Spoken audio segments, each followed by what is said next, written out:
we never thought that we could ever go beyond the point of death. But what we now know through our science is that that's no longer true. That actually death is a process that occurs when the heart stops, but in fact continues. I had patients who've essentially crossed over the threshold of death, have come back and have started reporting these very interesting, unusual experiences. Some people have described a sensation where they felt that they had separated from themselves and they were able to see doctors and nurses working on them. Are these so-called out-of-body experiences real, or are they simply an illusion? One of the things that we do in order to test the claims that people have is to place images over a shelf above the head of the patient.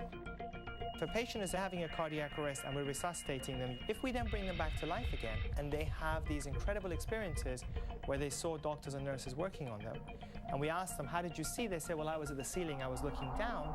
The question is, do they see that picture? And so if we get many people who recall seeing the picture, then of course that becomes very significant. If on the other hand, no one sees the picture, then that would also be significant because it suggests that it may be some sort of trick of the mind.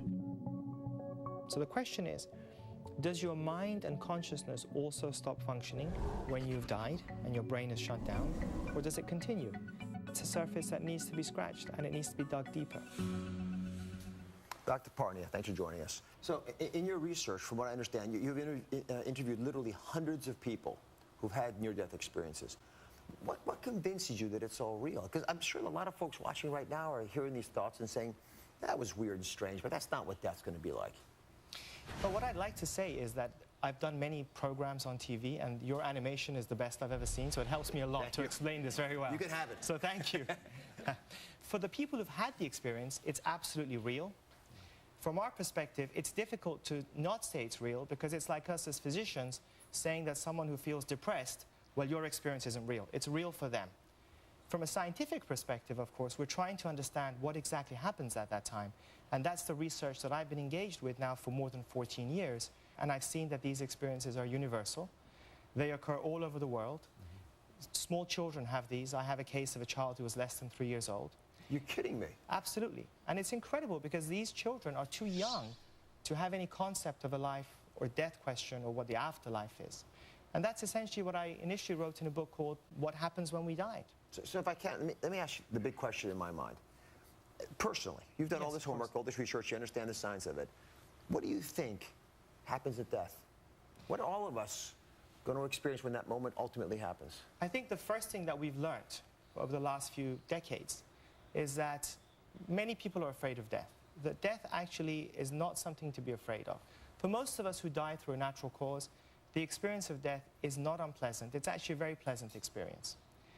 That's the first thing. The second question, or the second thing we've begun to discover, is that contrary to our traditionally formed mindset, after we die, death is reversible for a number of hours, and the human mind or consciousness, that thing that makes us into who we are, that entity that makes me Sam Parnia, that doesn't die just because we've declared someone dead. Absolutely fascinating. Well, thank you for your contributions. Thank you. I appreciate it. So next, I want you to hear from a doctor, a surgeon, who says her near-death experience changed her life and the way she practices medicine forever. Welcome back. We're talking about near-death experiences. Dr. Mary Neal is a surgeon who was skeptical of near-death experiences until she drowned while on vacation. Our last day, we all got in our boats and started paddling down the river. As I crested the drop, I thought, I'm in trouble. I was immediately engulfed by the waterfall. My boat was pinned between rocks, and nothing I was going to do was going to make a difference. At that point, I relaxed and gave my life to God's will. And then I was enveloped with this very physical sensation of being held and comforted and reassured.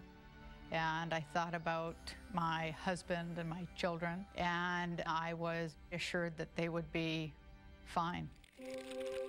Finally, my body broke loose of the boat. I was free, and my spirit was free from my body. And then I was above the river.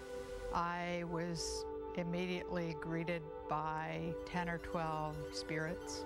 I knew that they had come to guide me on our journey back to God.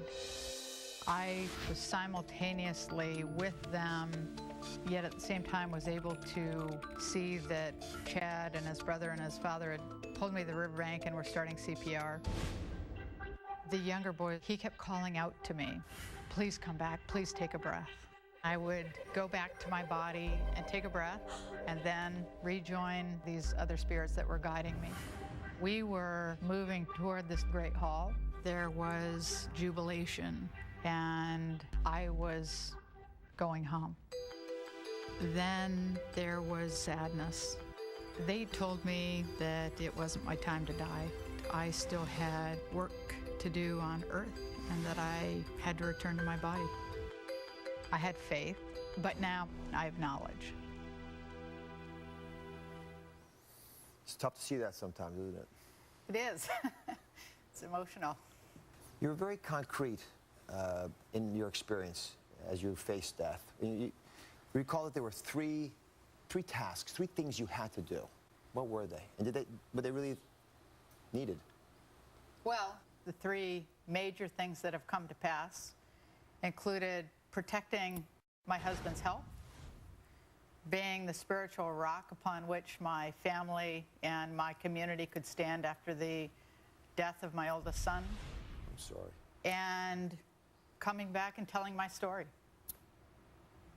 Talk to me about your son a little bit. I didn't realize you lost your son. My oldest son was a very remarkable young man, and he was roller skiing when he was struck by a car and instantly killed. I'm sorry. How did the near death you faced help you or assist you as you were coping with his loss?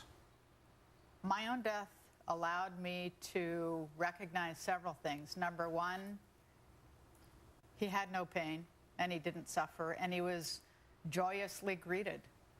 I had no desire to return to Earth, and I'm sure that he didn't either.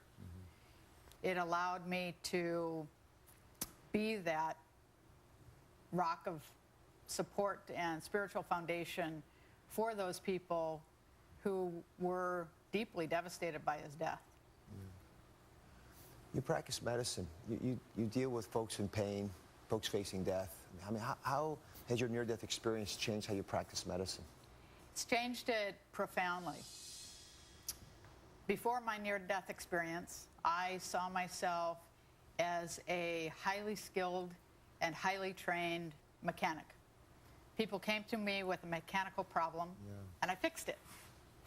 And after my near-death experience, then I began to see myself as a healer, not so much a surgeon. Since we're both healers, I'll speak to this as a doctor, but I'm talking to, I think, to all of us, because science has so many insights about how the body functions. But I don't think, although we can describe the phenomenon of the out-of-body experience, I don't think it's going to answer the deepest questions we have about what death is really about. And I think those secrets are always in us, and they have always been in us, which is why we have to trust our gut. And when I hear this many people tell stories that all have the same theme, you have to believe in your heart that it's real. Thank you for sharing your story. You're welcome. Be right back.